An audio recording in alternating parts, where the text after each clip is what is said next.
Hello everyone. इसके पहले कक्षा में हमने क्लास 10th बायोलॉजी चैप्टर 1 पूरी तरह से आपको कवर करा दिया है। उसमें आपको कोई भी दिक्कत अगर आती है तो आप हमसे कमेंट करके ज़रूर पूछें कि किसी भी क्वेश्चन में या फिर बायोलॉजी के आप क्वेश्चन सॉल्व कर रहे हैं चैप्टर 1 को, तो किसी में भी आपको अगर कहीं से दिक्कत आती है तो आप बेहिचक हमसे कमेंट करके सभी चीज़ें पूछ सकते हैं कि हाँ मिस या फिर मैम हमको यहाँ पे प्रॉब्लम आ रही है, आप यहाँ पे हमारा सवाल का जवाब दीजिए, मैं वहाँ पे आपको जवाब जरूर दूंगी।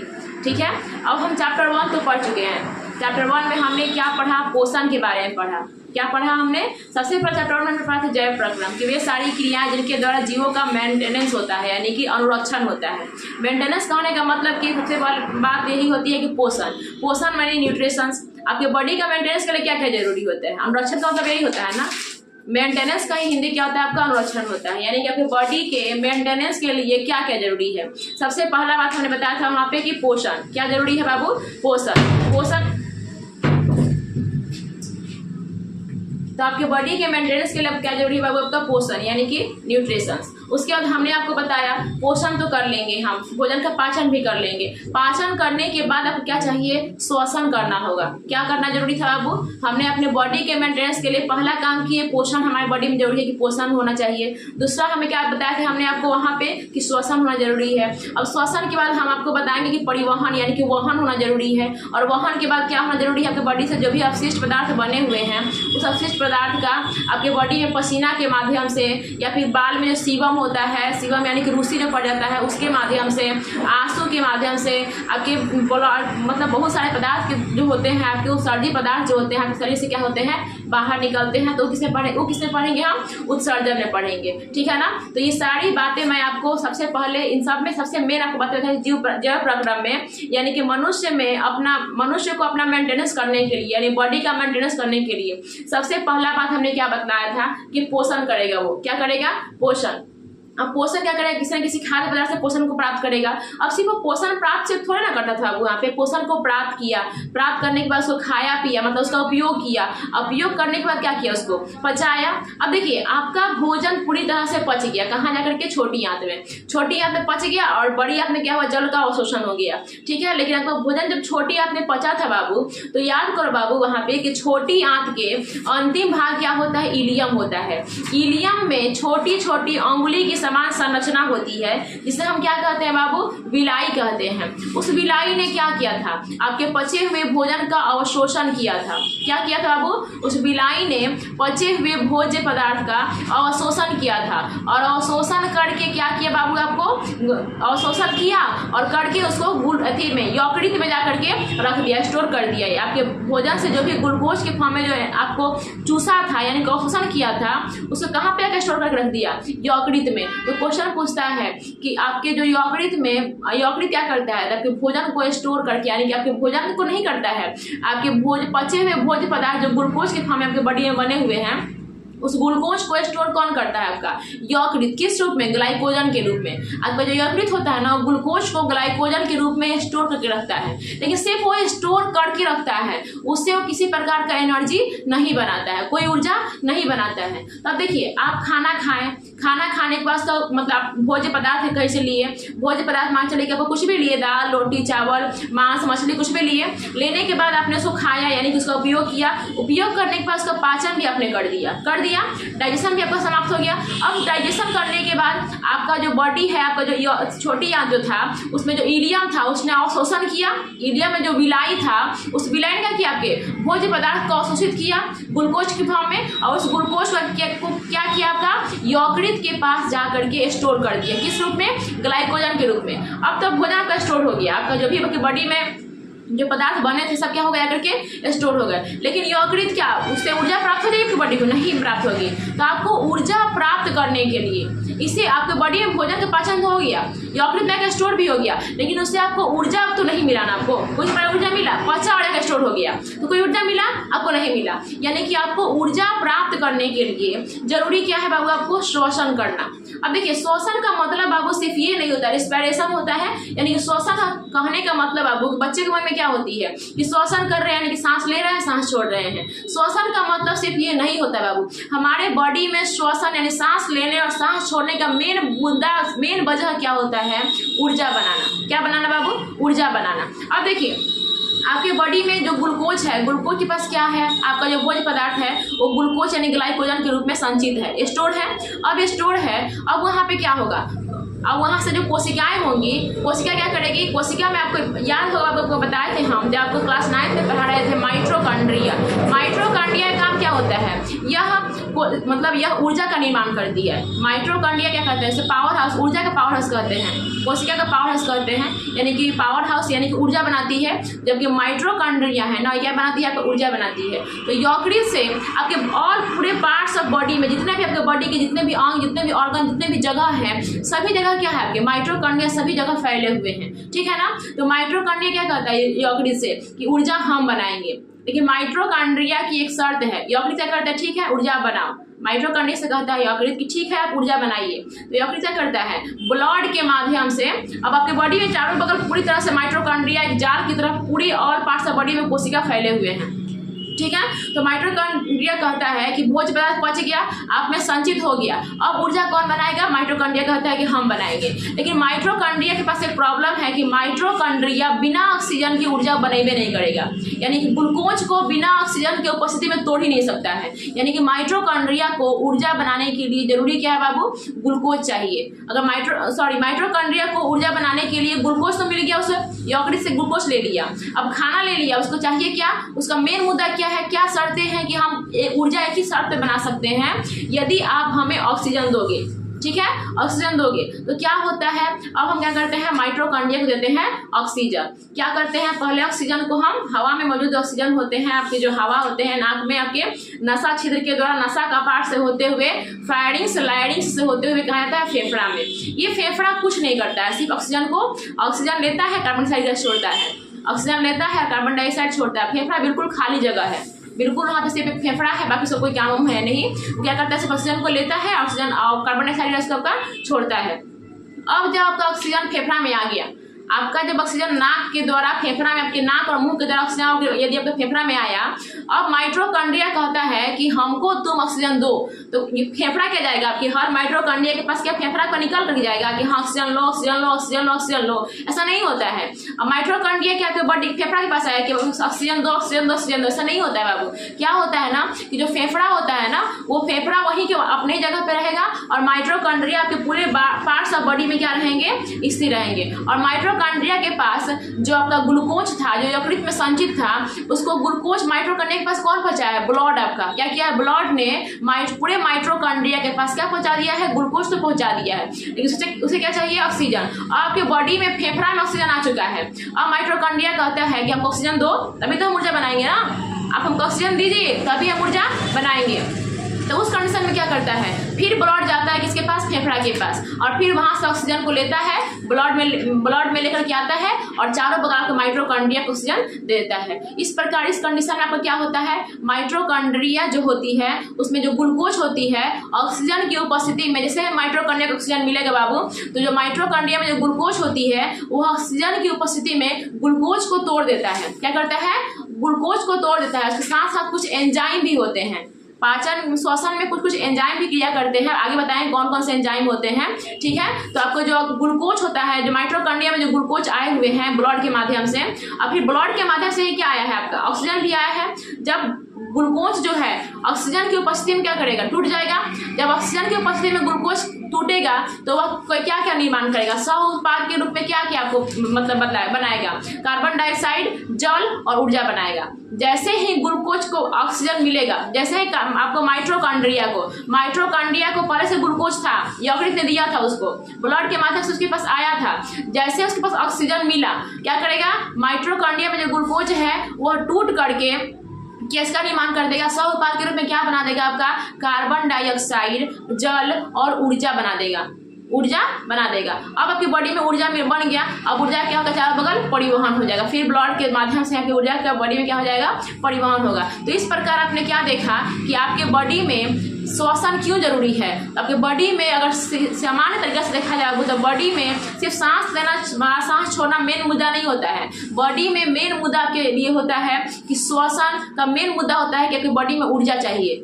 यानी कि सीधा से बात अगर कहा जाए बाबू तो भोजन करना भी जितना आपके बॉडी में भोजन करना जरूरी है, मतलब जितना आपके बॉडी में पोषण जरूरी है उतना ही जरूरी क्या है, श्वसन। यानी कि दोनों क्या है, श्वसन और पोषण जो होते हैं ना एक दूसरे के पूरक है। आपके बॉडी में अगर पाचन हो रहा है, भोजन का पाचन हो गया, श्वसन नहीं होगा तो आपकी बॉडी में भोजन का खाना पीना किसी काम का नहीं होता है। ये बात समझ गए कि श्वसन क्या होता है, क्यों होता है, कैसे होता है, सारी बात समझ गए बाबू। अब क्या होगा, अब आपका माइटोकॉन्ड्रिया क्या करेगा, आपका क्रेब्स चक्र के द्वारा आपको जो माइटोकॉन्ड्रिया होगा क्रेब्स चक्र के द्वारा आपकी बॉडी में ऊर्जा बनाएगा। वही जो ग्लूकोज है वो आपका बॉडी में क्या बनेगा, ऊर्जा बनाएगा। और उस ऊर्जा को क्या करेगा, फिर आपका जब ऊर्जा बन जाएगा तो फिर पूरे ब्लड के माध्यम से आपके पूरे बॉडी में ऊर्जा मिल जाएगी। और उसके बाद फिर उसी ब्लड के माध्यम से जब ब्लड जाएगा, जा रहा होता है फिर ऑक्सीजन को लाने के लिए, तो क्या करता है, ब्लड पूरे बॉडी के ऑल पार्ट्स ऑफ ऑर्गन से कार्बन डाइऑक्साइड गैस को अपने साथ लेके जाता है। और नाक के द्वारा फिर वो जो कार्बन डाइऑक्साइड गैस होता है वो फेफड़ा में जाता है और फिर फेफड़ा के द्वारा होते हुए नाक के द्वारा आपका जो कार्बन डाइऑक्साइड गैस होता है वो बाहर निकल जाता है। इस दौरान आपने एक चीज महसूस किया होगा बाबू कि जो कार्बन डाइऑक्साइड गैस होता है ना वो गर्म बाहर निकलता है। आप कभी सांस छोड़िएगा, आप कभी यहाँ पे हाथ लगा अपने हाथ के पास ला करके नाक के पास अपना हाथ लगा सांस छोड़िएगा बाबू, तो सांस कैसा होता है, गर्म होता है। कैसा होता है, गर्म होता है। यानी जब तक इंसान जिंदा है बाबू, तो देखिए यहाँ पे क्या बता रहे थे कि माइटोकॉन्ड्रिया में जैसे ऑक्सीजन पहुंचेगा तो वहाँ पे क्या होगा, ऑक्सीजन की उपस्थिति में माइटोकॉन्ड्रिया में जो ग्लूकोज है वो टूटेगा, ग्लूकोज का विखंडन होगा यानी ग्लूकोज टूटेगा आपका, ठीक है। अब जब ग्लूकोज टूटेगा तो माइटोकॉन्ड्रिया में क्या होता है, क्रेब्स चक्र चलता है, क्रेब्स साइकिल चलता है। यानी क्रेब्स साइकिल के दौरान क्या मिलेगा, माइटोकॉन्ड्रिया क्या बनाएगा, आपका ऊर्जा बनाएगा। और वह ऊर्जा किस फॉर्म में बनाएगा, माइटोकॉन्ड्रिया जो है बाबू वो जो ऊर्जा है वह एटीपी के फॉर्म में बनाएगा। जो एटीपी जो होता है ना बाबू उसका फुल फॉर्म क्या होता है, एडिनोसाइन ट्राइफॉस्फेट होता है। जो एटीपी होता है बाबू बॉडी में जो माइटोकॉन्ड्रिया ऊर्जा बनाता है वह किस फॉर्म में बनाता है, एटीपी के फॉर्म में, ठीक है। जो एटीपी होता है बाबू की बॉडी में उसका फुल फॉर्म क्या होता है, एडिनोसाइन ट्राइफॉस्फेट होता है, ठीक है। इसका मतलब कि 38 एटीपी, आपका जो एटीपी होता है ना 38 एटीपी मिलकर के एक ग्लूकोज का निर्माण होता है। यहाँ पे लिखता है क्या होता है, 38 एटीपी जो होता है, 38 एटीपी जो होता है मिलकर किसका निर्माण करता है, एक ग्लूकोज का।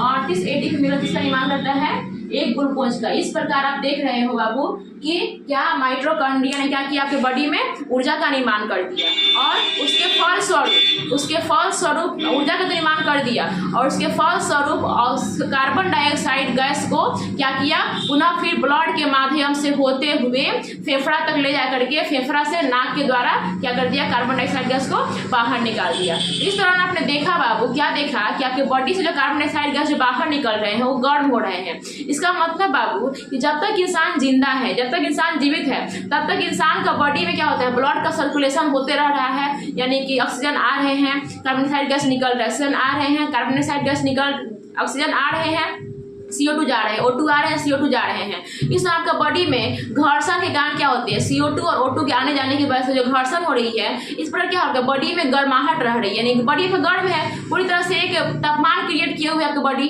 ठीक है। लेकिन अब उसके दौरान आपको क्या होता है, ऊर्जा भी मिल रहा है, आपका बॉडी में तापमान भी एक जो होना चाहिए तापमान का लेवल हो, तापमान का बॉडी में लेवल भी है। किसकी वजह से, ऑक्सीजन के आने से जाने से मतलब ऑक्सीजन आ रहा है, कार्बन डाइऑक्साइड जा रहा है, आ रहा है, जा रहा है, तो क्या आपकी बॉडी पूरी तरह से गर्म है। मतलब जितना होना चाहिए आपके बॉडी में उतना मेंटेनेंस आपके बॉडी का हो रहा है। लेकिन बाबू अगर इंसान मर जाए, अगर इंसान मर जाए बाबू, तो मर जाने का मतलब क्या होता है, तो सांस नहीं लेगा, ना सांस लेगा ना सांस छोड़ेगा। तो उस कंडीशन में क्या होगा, आपके बॉडी में ऊर्जा बनेगा क्या, नहीं बनेगा। आपके बॉडी में जब ऊर्जा नहीं बनेगा तो आपका बॉडी से यहाँ पे ऐसे घुमाने के लिए, आपके हाथ को चलाने के लिए, सर हिलाने के लिए, आपके बॉडी के ऑल पार्ट्स ऑफ बॉडी कुछ अपना गति कराने के लिए हमें क्या चाहिए, बॉडी में ऊर्जा चाहिए। अगर आप मर जाओगे, आप सांस नहीं लोगे, आपके बॉडी में खाना भी संचित है, खाना भी स्टोर है ग्लाइकोजन के रूप में। यदि आप सांस ही नहीं लोगे तो क्या ऊर्जा बनेगा, जब आपके बॉडी में ऊर्जा ही नहीं बनेगा तो क्या आप हाथ हिला पाओगे। तो देखिएगा बाबू, इंसान के मरने के ना 1 से 1.5 घंटा बाद इंसान का जो बॉडी होता है ना पूरी तरह से टाइट हो जाती है। कैसे होती है,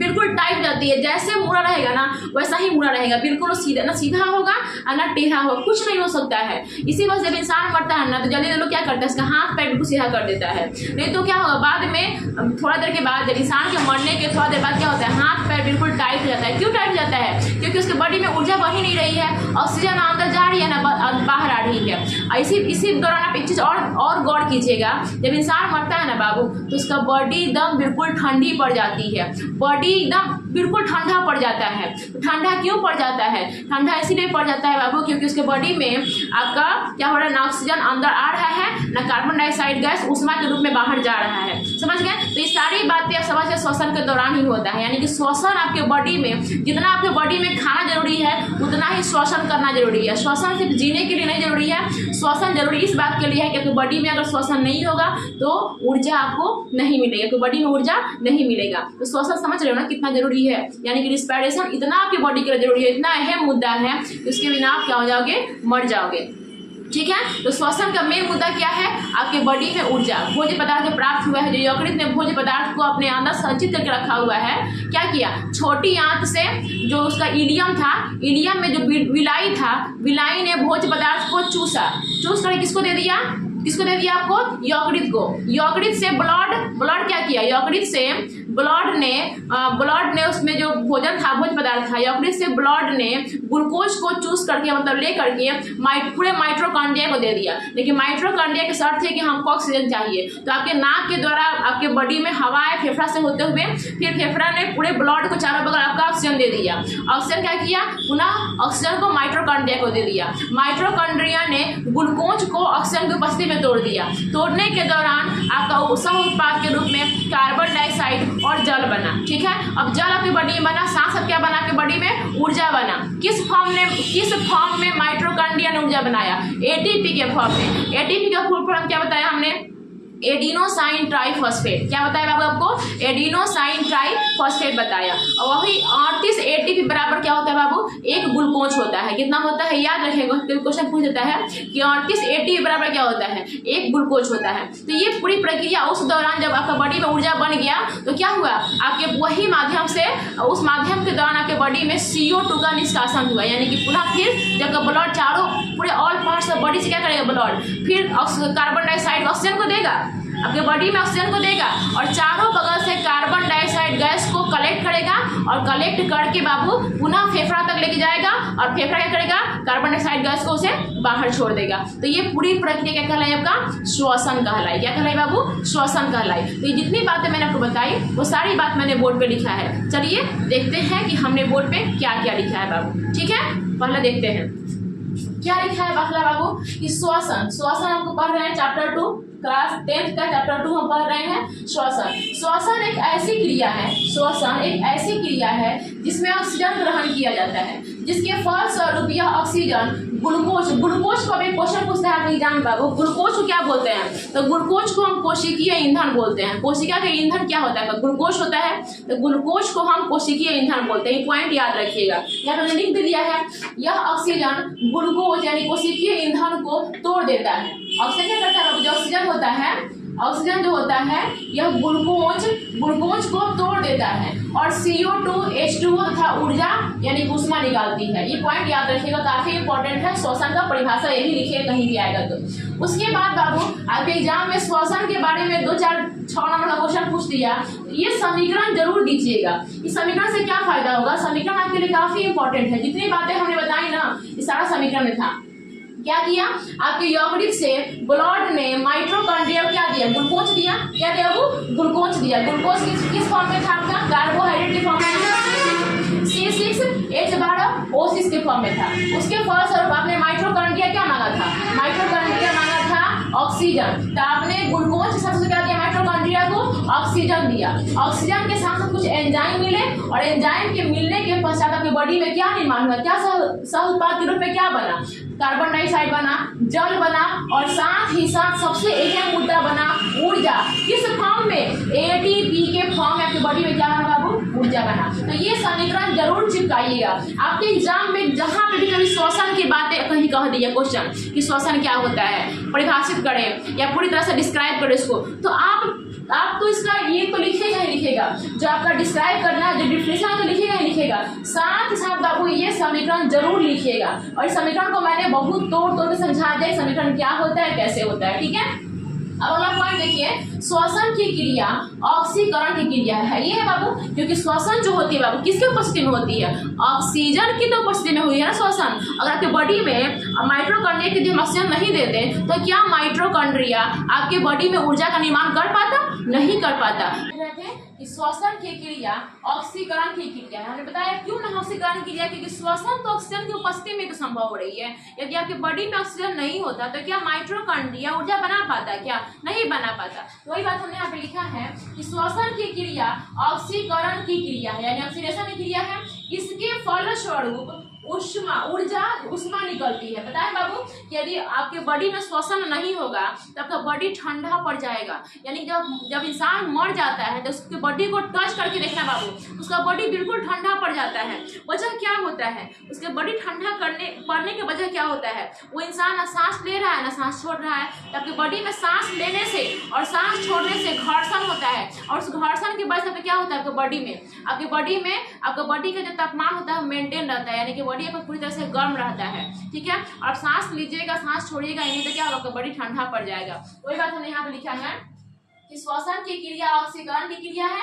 इसके फलस्वरूप उष्मा निकलती है। यही कारण है कि मृत व्यक्ति का शरीर ठंडा हो जाता है, क्योंकि वह सांस नहीं ले पाता है, अगला पॉइंट में लिखा कि श्वसन की क्रिया औपचारिक क्रिया है, यानी केटाबोलिक क्रिया है। श्वसन क्रिया कैसी क्रिया है बाबू, केटाबोलिक यानी औपचारिक क्रिया है। अगला पॉइंट में लिखा है सब श्वसन का परिभाषा ही एक टाइप से है, ठीक है ना। हमने अलग अलग पॉइंट बना करके आपको बता दिया है, ठीक है। अगला पॉइंट है बृहद रूप से श्वसन उन सभी क्रियाओं का सम्मिलित रूप है जिनके द्वारा श्वसन में ऊर्जा का उत्पादन होता है। बता दी बाबू कि बृहद रूप से अगर सिंपली भाषा में अगर हम देखें तो श्वसन क्या है, आपके बॉडी में किसका निर्माण कर रहा है, श्वसन आप कर रहे हो, आपके बॉडी में क्या फुलफिल हो रहा है, ऊर्जा का ही काम हो रहा है श्वसन से। तो यही बात हमने लिखा है कि बृहद रूप से श्वसन उन सभी क्रियाओं का सम्मिलित रूप है जिनके द्वारा शरीर में ऊर्जा का उत्पादन होता है। और जो ऊर्जा बनाता है माइटोकॉन्ड्रिया जो ऊर्जा बनाता है किस फॉर्म में बनाता है बाबू, तो एडिनोसाइन ट्राइफॉस्फेट यानी कि एटीपी के फॉर्म में बनाता है। इस एटीपी को कहीं बाबू जैव ऊर्जा भी लिखता है। क्वेश्चन पूछता है कि जैव ऊर्जा क्या है, तो एटीपी जब क्या है एडिनोसाइन ट्राइफॉस्फेट क्या होता है, आपको ये जैव ऊर्जा होता है। और 38 एटीपी बराबर क्या बनता है, आपका 1 ग्लूकोज बनता है। तो इस प्रकार हमने देखा श्वसन के बारे में कि श्वसन क्या होता है, श्वसन कैसे होता है, नहीं होता है। अगला वीडियो में हम आपको देखेंगे कि श्वसन में आपका श्वसन अंग क्या होता है, श्वसन अंग के कार्य क्या क्या होते हैं, सब क्या होता है, कैसे होता है, सब अभी इसके अगले वीडियो में बताएंगे। इससे पहले बाबू यदि आपको काफी इंपॉर्टेंट वीडियो है बाबू, ये बने रहिए वीडियो में। इसके बाद अभी सिर्फ आपको श्वसन में बताया कि श्वसन में क्या होता है, कैसे होता है, सही बात है आपको श्वसन में बताई। इसके बाद का जो वीडियो है ना काफी इंपॉर्टेंट होने वाला है, ठीक है ना। इसमें हम पढ़ेंगे नाक के बारे में, नसा छिद्र के बारे में पढ़ेंगे, नसा कपाट के बारे में पढ़ेंगे, ग्रसनी के बारे में पढ़ेंगे। ग्रसनी में 2 छिद्र होते हैं, आपको भोजन क्यों सड़कती है, आप जब भोजन खाते हो आपको भोजन सड़कती क्यों है, क्या वजह हो जाती है। लोग कहता है कि हमको लोग को याद कर इस वजह से आपको हिचकी आ रही है, हिचकी क्यों आती है, इंसान जब मर जाता है तो इंसान का बॉडी इतना भारी क्यों हो जाता है, ये सारी बातें मैं आपको अगले वीडियो में बताऊंगी। इससे पहले अब इस वीडियो में आपको कोई भी अगर दिक्कत आ रही है, किसी बात को समझने में प्रॉब्लम हो रही है, इसमें इस श्वसन से अगर कोई क्वेश्चन आपको नहीं बन रहा है तो आप हमसे बेहिचक कमेंट करके पूछ सकते हैं कि क्या होता है श्वसन, और इसमें कोई दिक्कत आपको आती है तो आप हमसे बिना किसी प्रॉब्लम के हमसे पूछ सकते हैं कमेंट करके। चलिए, थैंक यू।